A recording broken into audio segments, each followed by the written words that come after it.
Tidak Manik pada video pembelajaran buku tematik Selamatkan Makhluk Hidup. Subtema 1, pembelajaran 3.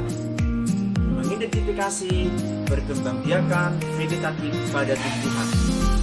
Vegetatif ada dua cara, yaitu yang pertama vegetatif alami dan yang kedua vegetatif buatan.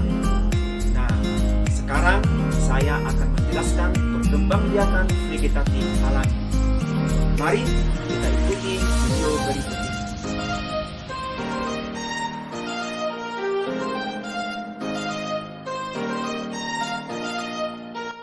Perkembangbiakan vegetatif dikelompokkan menjadi dua bagian, yaitu yang pertama vegetatif alami.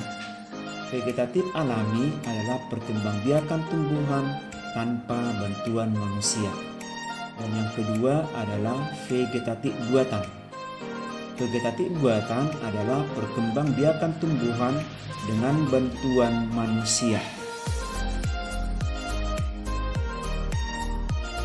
Berikut ini adalah beberapa perkembangbiakan secara vegetatif alami. 1. Membelah diri. 2. Spora. 3. Umbi. 4. Tunas. 5. Akar tinggal. Yang keenam geragi. Dan yang ketujuh adalah tunas adventif. Berikut ini adalah ganggang hijau.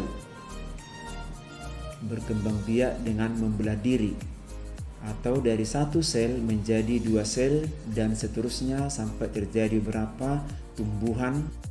Berikut ini juga adalah salah satu tumbuhan yang hidup di air, yaitu ganggang hijau. Yang kedua adalah spora. Spora adalah sel yang berubah fungsi menjadi alat perkembangbiakan. Ukuran spora sangat kecil dan bentuknya seperti biji. Tumbuhan yang berkembang biak dengan spora yaitu jamur, lumut, dan jenis paku-pakuan. Dan juga termasuk paku sarang burung, pakis ostrich muda, dan suplir. Yang terakhir, tanduk rusa. Yang ketiga adalah umbi. Umbi dibagi menjadi dua. Yang pertama adalah umbi batang. Umbi batang adalah batang yang tumbuh di dalam tanah. Ujung batangnya menggembung dan membentuk umbi. Umbi adalah tempat untuk menyimpan cadangan makanan yang mengandung karbohidrat. Contoh tumbuhan tersebut adalah ubi jalar dan kentang.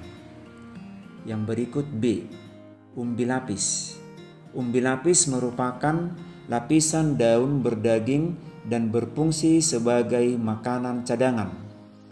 Perkembangbiakan dengan umbi lapis terjadi pada bawang merah, bawang putih, bunga bakung, dan bunga lili. Berikut ini adalah contoh gambar tumbuhan berkembang biak dengan umbi. Yang pertama, umbi lapis. Contoh umbi lapis: 1. Bawang putih, 2. Bawang merah. Berikutnya contoh tumbuhan yang berkembang biak dengan umbi batang: 1. Kentang, 2. Umbi rambat. Berikut ini adalah animasi atau contoh perkembangbiakan tumbuhan. Salah satu adalah tumbuhan kentang. Yang pertama, tumbuh tunas dan diikuti dengan pertumbuhan akar dan daun pada tumbuhan. Ketiga adalah umbi akar. Umbi akar merupakan bagian akar yang besar karena berfungsi sebagai tempat cadangan makanan. Apabila umbi akar ditanam bersama pangkal batangnya, maka pangkal batang akan tumbuh tunas. Tunas tersebut merupakan tumbuhan baru. Tanaman yang berkembang biak dengan umbi akar adalah wortel, tumbuhan dahlia, lobak, dan singkong. Yang keempat, tunas. Perkembangbiakan dengan tunas artinya tunas dari tumbuhan induk tumbuh menjadi tumbuhan baru. Tunas pohon pisang tumbuh dari pangkal induknya. Tumbuhan lain yang berkembang biak dengan tunas yaitu pisang, bambu, dan tebu.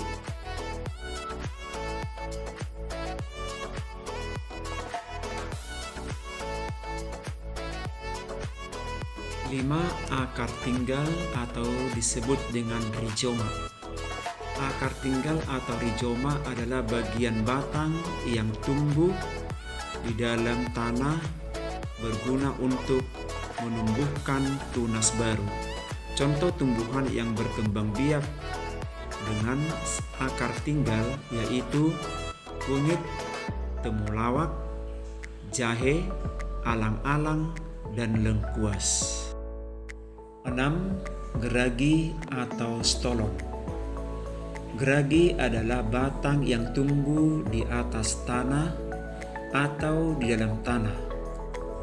Pada ruas-ruas batang terdapat akar yang akan tumbuh menjadi tunas baru.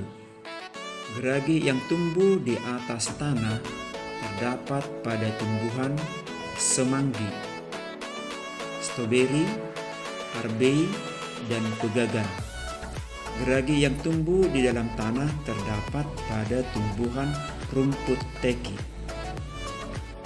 7. Tunas adventif.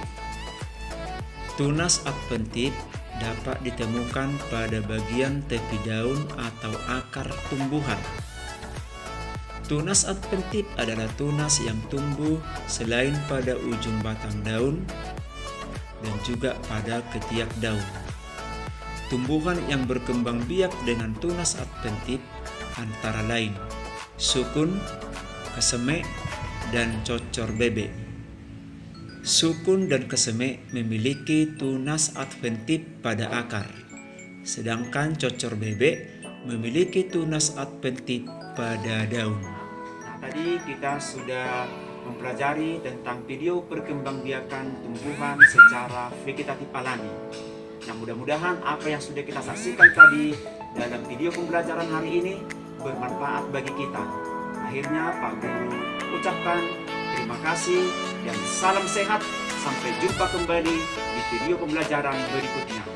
Terima kasih.